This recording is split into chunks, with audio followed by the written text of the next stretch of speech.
Hi, I'm Jeremiah. This is Corey. Today we're going to do some science.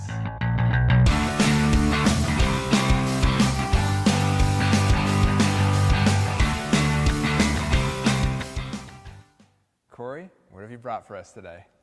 All right, so today we're going to do the elephant toothpaste experiment.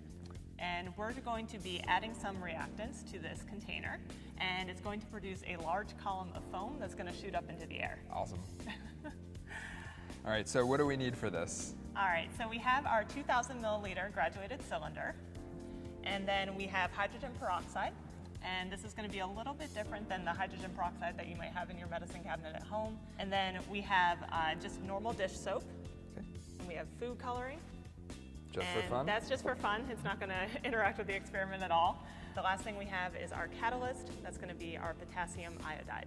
Okay. So what will we do with all these? So simple enough, we're pretty much just going to mix everything together.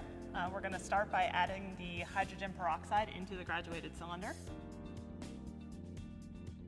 Then the next thing that we're going to mix in is the dish soap. All right, we'll add a couple drops of food dye. And then the last thing that we need to add is what's going to cause the reaction.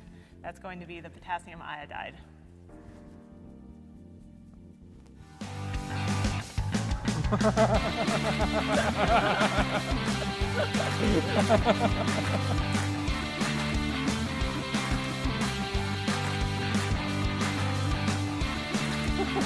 So much. That's awesome. That was awesome. So what happened there, Corey? All right, so the chemical symbol for hydrogen peroxide is H2O2. So it's basically like water that has an extra oxygen in it. And it's always decomposing into those two components, the water and the oxygen, but it happens really slowly, usually. So that's where the potassium iodide came in. That was our catalyst, and that sped up the rate at which that decomposition occurred.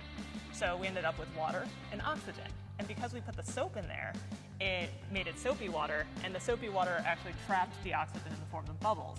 And because the oxygen bubbles were being produced at such a quick rate, it quickly rose up, created foam, and then shot out of the top because it ran out of room in the container. So I saw some steam up there too. What was that?